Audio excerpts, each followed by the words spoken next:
Assalamualaikum warahmatullahi wabarakatuh. Jirra jirtu kabajamtoota daawwattoota maatiiwwan chaanaalaa Seeruutuub bakkaaf kallattii jirtan hundatti nageenya rabbii isin biraa ga'u isiniin jecha guyyaa har'aa kana barnoota bareedaa akkasuma barnoota yuutuubariin hundi beekuu qabdan jechuudha. Waa lamaan isinitti argisiisa. Tokkoffaa irratti akkaataa itti beeksisa viidiyoo tokko irratti hidhannu isinitti argisiisa jechaadha. Akkaataa itti beeksisa viidiyoo tokko irratti hidhattan. Inni lammaffaadha. Warroonni kaffaltii yuutuubiin isiniif hin daballe kaffaltiin teessan gahaa hin taane jechuudha. Akkaataa itti kaffaltii yuutuubiin kaffaltii teessan kan duraanii irra caalchisee isiniif kaffalu jechaadha. Fakkeenya yoo duraan doolaara takka isiniif herreegutti jiraate akka inni doolaara takkaa fi nusa yookaan doolaara 2 isiniif herreegu. Yoo doolaara 10 isiniif herreegu jiraate akka inni doolaara 15 yookaan doolaara 20 isiniif herreegu. Akkaataa itti godhattan karaa kana lamaaniin isinitti argisiisa. Chaanaalii kanaaf haarawaa taanaan subscribe gochuun yeroo irraa yerootti viidiyoon keenya akka isin bira dhufu gochuudhaaf mallattoo beelii fuuldura jirtu kana irra tuquudhaan all kan jedhu irra kaayachuu hin dagatinaa isiniin jedha. Gara barnootichaatti isin dabarsaa na waliin turtii gaarii. Egaa erga gara barnootichaatti isin dabarseen booda kiroomii irra seentuu jechaadha. Kiroomii irra yeroo seentanii jettanii erga kiroomii irra seentanii YouTube bakka tana jechaadha. Mallattoo YouTube'itu jira yookaan asirratti youtube.com jettanii barreeffachuu ni dandeettu jechaadha. Ani amma kallattii maan seenaa namoonni hedduun hin beektan jedheeti yaada. Kanaaf irran seenaa jechuudha. Sana booddee tuqaa as jirtu kana tuquudhaan desktop site godhattu jechaadha. Desktop site godhattanii YouTube Studio Chrome irraa seentanii jechuudha. YouTube Studio Chrome irraa seentu.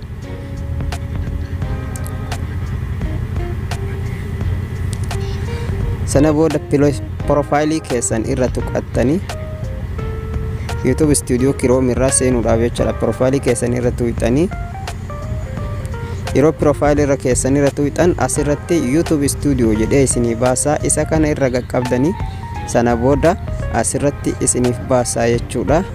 Kana ka gubbarraa kanarra dhooytu sana booddee jala kana gabbuutanii kan qubee xaayii hin qabne kana raddeeffattu jechaadha. Mallattoo YouTube sana booddee asirra dhooytu jechaadha. Kan jalaa sanirra erga dhooytanii YouTube Studio Chrome keessa isin galchaa jechuudha. Sana booda YouTube Studio Chrome keessa seentanii viidiyoo keessan irratti akkaataa beeksisa dabalattanii fi viidiyoo tokko irratti akkaataa beeksisa itti hidhattanidha jechaadha. Irra hedduun ijoollee namoonni amma moonii ta'aa jiran baay'een hin beekanii jechuudha. Kanaafan isinitti argisiisuu dirqame keessallee namoota hedduutu nuuf hojjedhu jedhee natti himaa jira jechuudha. Kanaaf gaafii keessan deebii kana qabadhee isiniif dhufee jechuudha. Egaa duraan dursitanii maal gootu erga YouTube Studio Chrome irraa seentanii jechuudha. Bakka viidiyoo jettu tana dhooytu akka viidiyoon hundi wal bira isiniif ba'u jechaadha. Viidiyoo tokko irratti hidhuudhaaf deemna waan ta'eef fakkeenya viidiyoo kaleessa gallakkise kana irratti haa hidhu fakkeenya jechuudha. Asirra viidiyoo masan irra tuqaa. Erga viidiyoo san irra tuqxanii inni haala kanaan isinii baasaa jechuudha. Mallattoo gara harka bitaatirra jiran kana kinu kan viidiyooti jechaadha. Mallattoowwan asirra gad jiran kun hundi waan viidiyoo kanarraa barbaachisu hunda itti guutuudha jechaadha. Kanaaf mallattoo yeroo haala kanaan viidiyoo sana irratti tuqattanii ni kophatti isiniif baase as bakka eda'uu tanarra bakka mallattoon doolaaraa jirtu tana irra dhooytu.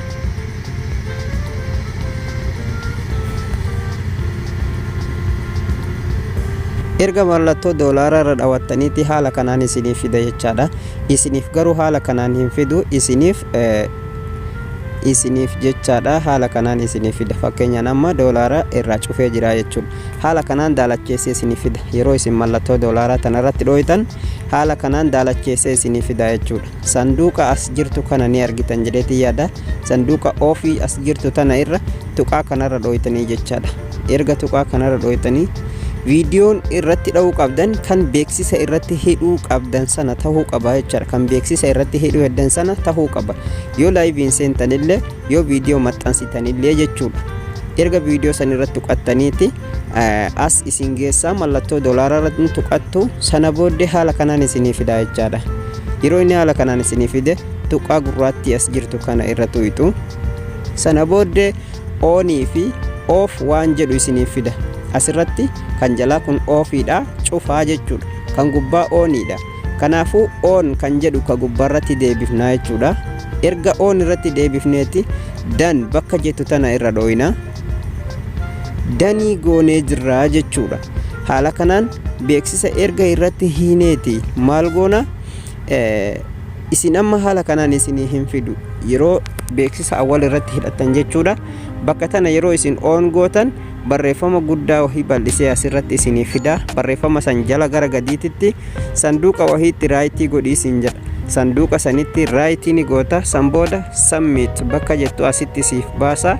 Submit sanirra tuqxee uf duuba inni si deebisa. Asirratti save kan jettu kan asii kana jechaadha. Ani dur waan irratti hidheef naaf baasuu dhabe malee naaf baasaa jechuudha. Save bakka jettu kana irratti tuquudhaan save godhattanii jechuudha. Inni lammaffaa barnoonni qabadhee isiniif dhufe kaffaltii duraan nu kaffalaa jiru YouTubein akka dabalee nuuf kaffalu gochuudhaaf maal gochuu qabna? Viidiyoo madheeraa viidiyoon kaffaltiin sana isiniif kaffalu viidiyoo daqiiqaa 8 olii tahuu qaba duraan dursee jechuudha. Viidiyoo daqiiqaa 8 olii yoo qabaattanii jettanii sana booda haala kanaan yeroo beeksisa irratti hidhattanii xumurtanii as jalatti jechaadha. Kinoo manage bakka jettu wahiitu asitti isiniif jira. Manage bakka jettu tana irra tuqxanii akka YouTubein kaffaltii gahaa isiniif kaffalu gochuudhaaf jechuudha. Manage irra yeroo isin tuqxan haala kanaan bareecha jala kanatti isiniif fida jechaadha. Kunneen amma beeksisa viidiyoo kiyya irra jiru jechuudha. Kan asirra jiru kun hundi isaa anatu irratti hidhee ture jechuudha. Beeksisa viidiyoon tokko tokko YouTubein jechaadha as xumurarra akhirarra awwalarra isiniif kaaya. Garii nama ammoo xumurarra kaayaa fi jechuudha. Garii ammoo kana hunda beeksisa godha heddummeessee baay'isee jechuudha. Kan heddummeessu suni osoma gaarii ta'uyyuu sirsiraataan akka namatti tolutti kaayutu bareedduudha jechuudha. Kanaaf garii ammoo xarafa kanarra tokko kaayee dhuma kanarra tokko kaayaa jechuudha. Kan akkasii sunillee baay'ee rakkisaa waan ta'eef viidiyoon kaffaltii gahaa isiniin kaffalu jechaadha YouTubein. Kanaaf maal gootani kaffaltii gahaa bareedaa akka isiniif kaffaluuf akkati tartaana hidhanii jechaadha beeksisa ufuma keessanii naqattu jechaadha. Amma beeksisa kanarratti dabaluu heda yoon ta'e jechuudha. Sarara gurraattii as jira. Sarara kanarra akkana qabee sarara kana oofee jechuudha. Bakka beeksisa irratti dabaluu fedhu sana irra kaayaa. Yeroon achirra kaayee jedhe asirratti mallattoo eda'uu wahiitu jira. Eda'uu tana irra tuqaa jechuudha. Yeroon an eda'uu irra tuqu kunoo asitti biicaa yookaan gurraacha na argisiisee jira jechuudha. Beeksifni irratti hidhamuusaa na argisiisa machitti. Ammallee sararuma kana qabeetiin akkana achi oofa. Isinillee achi oofattan sana booda ammas maal gootu eda'uu asii kana dhuftan. Eda'uudhaan irratti dabaltanii jechuudha. Ammas beeksisa dabalata heddummeessuu jechaadha beeksisa irratti. Ammas yeroon as fidee jedhu kinoo sararuma sana harkisee as fidee jechuudha. Sana booda eda'uun tuqa. Ergan eda'uu tuqe asitti ammas biicaan argisiisaa jechuudha. Ammallee sararuma kana qabee achi oofee xarafa kana geessaa jechuudha. Ergan xarafa kana geesse ammas dhaqee eda'uu tuqaa jechuudha. Haala kanaan beeksisa heddummeessitanii irratti yoo hiitan YouTubein kaffaltii gahaa isiniif kaffala isiniif dabalaa jechuudha. Warri duraan hin daballillee beeksisa haala kanaan baay'iftanii yoo irratti hidhattan baay'ee bareedaadha isiniin jedha. Viidiyoon koo kan guyyaa har'aa kana fakkaata. Waan hanga ammaatitti na hordoftaniif dhumarratti jechaadha. Erga haala kanaan beeksisa hidhattanii geessitanii asirratti jechaadha connect bakka jettu tana irra tuqxu jechaadha. Sana booddee save bakka tana jira kinoo bakka reefu save naaf baasuu didde sana amma save naaf baasee jira jechuudha. Save bakka jettu kana irra dhooytu save gootanii jechaadha. Erga save gootanii kalaas amma beeksifni hundi irratti hidhamee xumuramee jira jechuudha. haala kanaan viidiyoo keessan tokkicha monetization godhachuu dandeettu jechaadha. waan hanga ammaatti na hordoftaniif horaa bulaa dheebanaa nagaan tura.